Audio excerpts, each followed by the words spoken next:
অভ্যুত্থানের পর গঠিত ডক্টর মোহাম্মদ ইউনূসের সরকার নিয়ে উঠেছে তীব্র সমালোচনা। রাজনৈতিক বিশ্লেষক ও আন্দোলন সংশ্লিষ্টদের অভিযোগ, এই সরকার গঠনে আন্দোলনের মূল স্পিরিট প্রতিফলিত হয়নি এবং এনজিও কোটা, ঢাবি কোটা ও পছন্দের ব্যক্তিদের মন্ত্রিসভায় স্থান দিয়ে যোগ্য ও অভিজ্ঞ ব্যক্তিদের বাদ দেওয়া হয়েছে।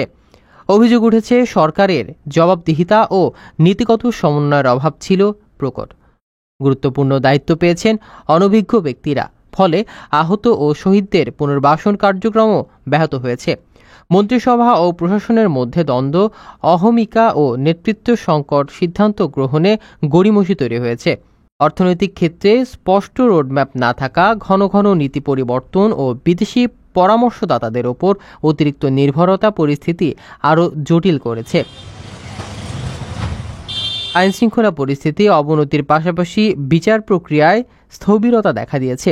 সমালোচকদের মতে, পুলিশ ও প্রশাসন সংস্কার না করে সরকার ঝুঁকিপূর্ণ নির্বাচনের দিকে এগোচ্ছে।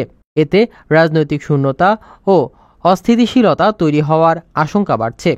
তাদের মতে, ব্যর্থতার মূল কারণ ছিল আন্দোলনের চাওয়া ও জনগণের প্রত্যাশাকে উপেক্ষা করে একপাক্ষিকভাবে রাষ্ট্র পরিচালনা করা।